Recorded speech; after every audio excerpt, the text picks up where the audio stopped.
World business leaders are talking about a great reset. What is it? And what impact could it have on all of us?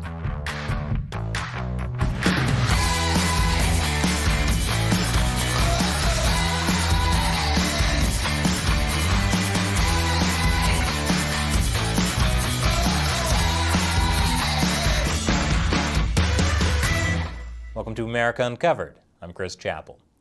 Before we hit the Great Reset button, please hit the like and subscribe buttons. If you click the like button, it convinces YouTube to show this video to more people.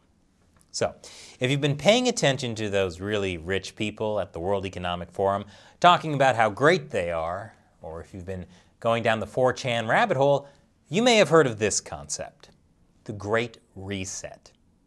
It works like this.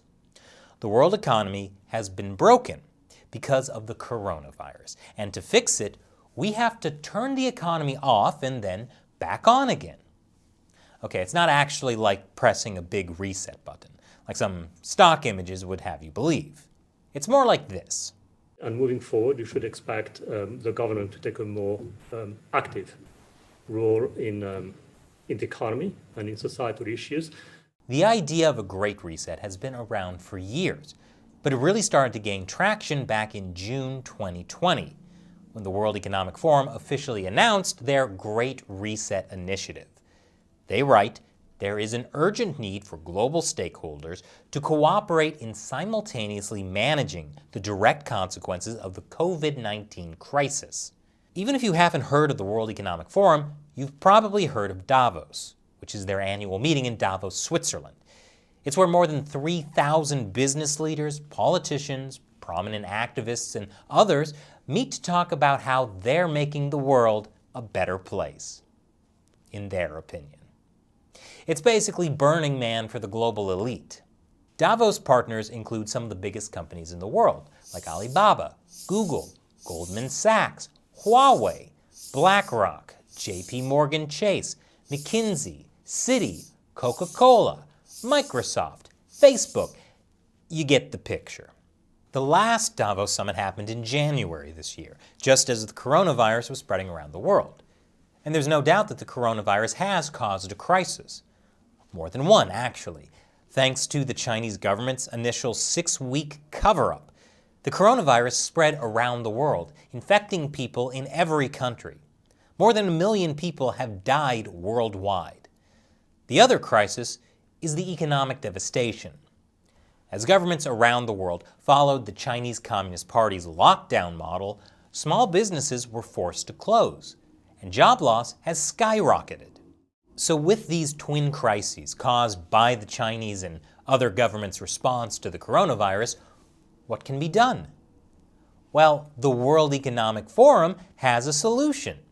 The Great Reset. This is not the first time the World Economic Forum has come up with a grand-sounding global solution, the kind that, depending on your point of view, sounds either inspirational or terrifying. Like when they talked about globalization 4.0 shaping a new global architecture in the age of the Fourth Industrial Revolution, or creating a shared future in a fractured world, or the Great Transformation. With names like these, I'm surprised people weren't scared of the World Economic Forum until now. So back to this year's Great Reset initiative. The World Economic Forum is strangely short on details of how it would actually work. That's probably why it's led to so many conspiracy theories. But while the Great Reset is openly talked about, there's surprisingly little information on specific programs, or how much money ought to be allocated to what. So at this point, it's just vague, big picture stuff. For example, they say governments should implement long overdue reforms that promote more equitable outcomes. Depending on the country, these may include changes to wealth taxes, the withdrawal of fossil fuel subsidies, and new rules governing intellectual property, trade, and competition. Okay, so the solution to the crises caused by government is more government intervention. Intervention that has nothing to do with the coronavirus. It's almost as if governments want to use the coronavirus as an excuse to do the things they had been planning to do anyway. So obviously, The kind of conservative folk who want small government, low taxes, and property rights are not too happy about that agenda. They don't want a small group of elites at the World Economic Forum rewriting the rules of the economy or giving governments an excuse to become more powerful with more control over the economy. But it's more than that. The World Economic Forum says we must build entirely new foundations for our economic and social systems. They don't explain what that means, which has led some people to compare it to the Communist Manifesto, because it sounds a bit like the forcible overthrow of all existing social conditions. But while the World Economic Forum's promises of a Great Reset may sound like a communist love fest, the far left is not going to love it either. I'll explain why after the break. Welcome back. The World Economic Forum is proposing a Great Reset, one that promises more equity and inclusion. It may be pandering to the political left, but that doesn't mean the political left is actually going to like it. Keep in mind that the main groups that have been protesting the World Economic Forum for decades have been on the far left, from fiery climate activists, to anti-globalists, to straight-up communists. Folks on the left typically don't like a small group of rich capitalists at the World Economic Forum dictating policy for the rest of us. Rich capitalists like Prince Charles from the British monarchy, Larry Fink from BlackRock Multinational Investment Company, and George Soros from all the conspiracy theories. So really, the Great Reset is something ordinary people on the left and right see as a potential problem. A small group of rich, powerful elite influencing governments to change the rules of the economy. And while the World Economic Forum has been short on details, here's an example of what the world could look like after a Great Reset, from an article published by the World Economic Forum 4 years ago. It imagines life in the year 2030, where everything is digitized and everyone has free, unlimited access to clean energy somehow. I don't own anything. I don't own a car. I don't own a house.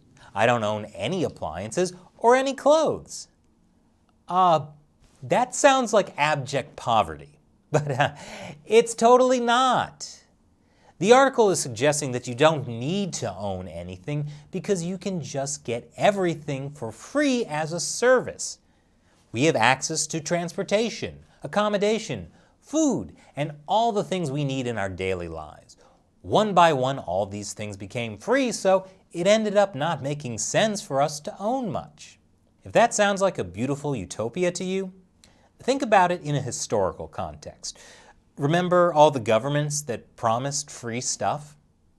In China, Mao Zedong promised land to the tillers, but as soon as he rose to power, he ended up killing the landlords and forcing people to work on collective farms. Soon, millions of people starved to death. Well, except for the wealthy elite. In Venezuela, Hugo Chavez promised to eradicate poverty, but within 2 decades, he had turned a nation that was unequal but prosperous into a nation where everyone was equal, equally poor, and can barely afford food. Well, except for the wealthy elite. Governments that promised equality and free stuff have always ended up taking away people's money and property rights, from the Soviet Union to Cuba to Zaire. Wait, but how about the Nordic countries that are touted as great models of socialism? The secret is, they're not socialist. The Nordic countries all made free market reforms in the late 20th century because their economies were crashing under the weight of big government. Now, they all have free markets, private business, and ensure strong property rights. And let's look at Norway, which has the highest GDP per capita. Their secret to economic success?